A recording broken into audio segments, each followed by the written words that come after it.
Is that the look of a man who's in pure rage or pure elation? All we know for sure is that when Hans Niemann sits down at the board and plays, the eyes of the chess world are upon him, and that was the case today. The big fat losers bracket at the Esports World Cup. Hans trying to fight back to get a rematch with Magnus if he can. He was playing against the epic Cena Move Ahead, the guy who's got a name built for chess, nominative determinism. Here's a few more examples of that in case you haven't heard of it right. Classics on screen, you can't beat them. Let's check out this game. They were opposite each other on computers in Paris, so you get the in the room vibe, but they're actually playing online chess. 10 minutes each, no increment. This is the first game of two, and look at this. Pawn d4 from Hans Niemann, a wonderful connect 4. He only goes and wins himself a staring contest with Alexander Grishchuk. There he is with his paraphernalia, because you do have to bring your own keyboard and mouse to this Esports World Cup. He hasn't just lost his day job. Let's crack on. These pawns go into the blender, and now b6 to get the bishop out. But after this, whoop, it's a mouse slip, a hyper fianchetto. Just kidding, of course. Cena's going to trade off these bishops. Doesn't mind even if you sideline the knight. It can hop and then hop back into the game. Different ideas, both players getting their bits out, and now with this threat of wrecking the structure, Cena decides to take here. Queen takes, knight takes. How to recapture? Well, this is natural. Towards the center, try and get these ones rumbling. Don't stick your queen on a square where it could become a target. Now we see castles, and you could carry on with some development. Bishop f4. h4 even works. Bishop can't take, or queen e4. Double hit. Loose pieces drop off. But instead, Niemann plays the very direct pawn d5, immediately thrusting through the center. d6 a big threat here. So takes was played, wrecks the structure a bit, but at least it allows this knight to now enter the game. But what do I know? The knight sidelines itself. Usually a very stinky boo-boo, but we do start to see the idea. Now we see rook d1 piling on the pressure here. Queen c7. You take me, I take you. You're on my bishop, but I'm on your rook. So Niemann says fine. Time to develop some pieces. Gets his bits out, and you don't want to be taken here. You bring this knight galloping into the game, and that is very good for white. So in the game, the brilliant move, rook a to e8. Just defending that bishop, saying if you want to take, it's on my terms. I'm doubling up the cannons on this pawn. So instead, Niemann drops back. Very thematic when you're the side with the space, like we see this pawn here spearheading the position. You often want to keep pieces on the board. You've got more space to maneuver. Bishop c5 was now played. Bishop back to f4. No trade for you, sir. This could be a threat. But not bothered is Cena. He plays the knight back to b8.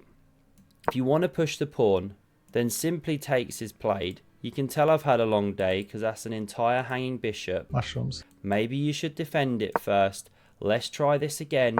Knight g5 was played, hitting this pawn a bit, rotating to e4, and now we see queen c6. Cena's had enough of the x-ray, even though the bishop was loose. Knight e4 is played here, and the bishop simply backs up. Are the queens going to come off? No siree. Niemann backs off again. Wants to keep this epic tension. Queen g6 looks at the king. Bishop back. What's that all about? The seahorse re-enters the game, and here we go. What does Hans Niemann do? Pawn to f4. He roars like the mighty angry chess lion he is. He's looking to blow Cena's head off here, kill that king, but f5's a cold shower. If you take on croissant, you're bringing the bishop into the game.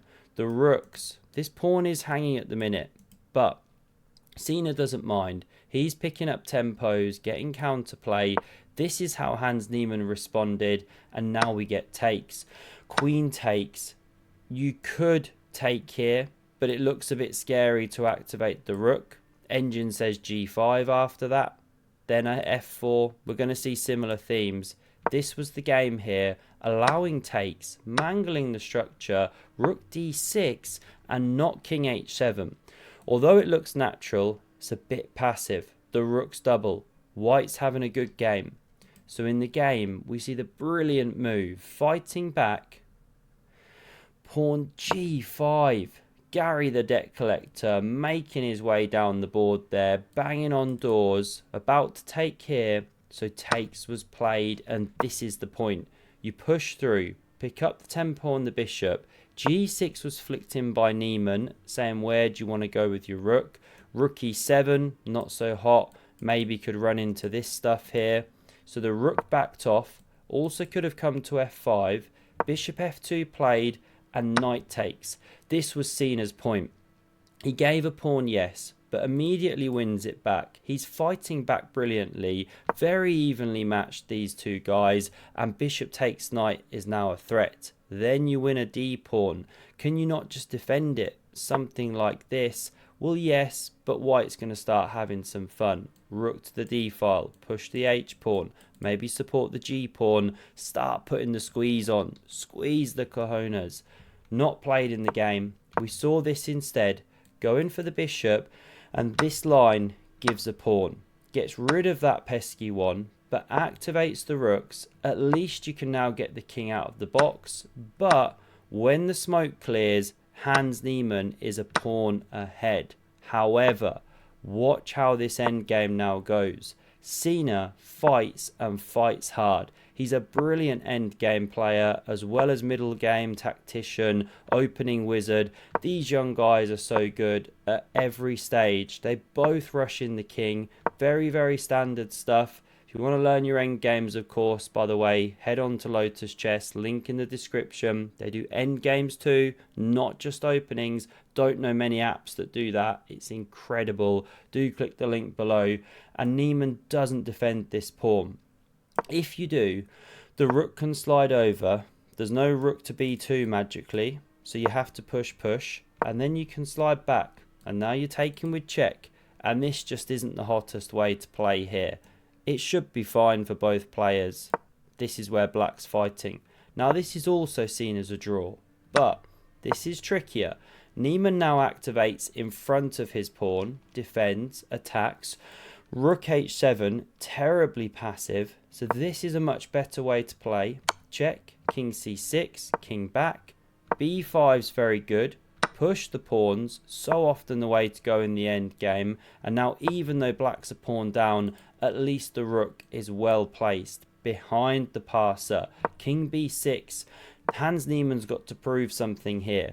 Yes, he's better, but how do you turn the screw? Rook b1 check. It's a draw with best play, but there's some bloodshed on the way. It's an exciting game. The explosive c4's on the board. Takes is played. Could you not glide past? Go for the passer. Well, the king's in the vicinity. Not so easy. So this was played. Now king c3.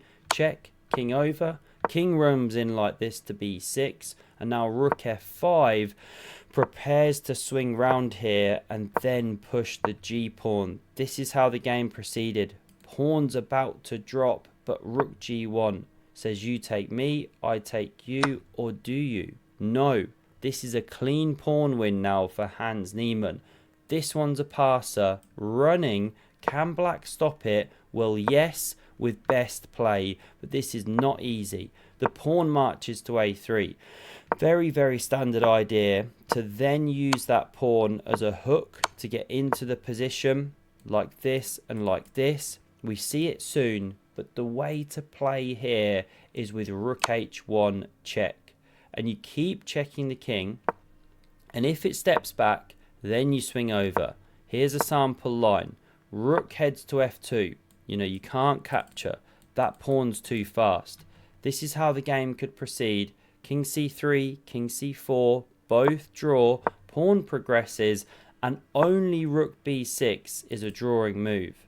check, something like this. Pawn's defended, but the black king gets in. Counterplay, this is a drawn game. Just one sample line, very narrow path for black. In the game, no check, rook b1 immediately, and as you can see, it's a completely losing move. Always makes me wonder how these get single question marks and not double, right? I mean, it's an instantly losing move, feels like a double whammy. This is the game, rook b2, but rook g2, excellent. And if you take, well, this white pawn way too fast. So Sina tries this, but this is also lost. He's just not in time. There was nothing he could do anyway. Here he resigns the game because the queen's going through. Hans Niemann takes it, just holds on to a draw in the second game. It was carnage. He was getting completely crushed, but he makes his way through. It's the quarterfinals tomorrow. I'm afraid here ends my coverage of the Esports World Cup for a week or so, going away with the family, so the videos will be a little bit before they're back up on the channel. Hope you enjoyed this one. Thank you for all your support, and I'll see you soon. Cheers.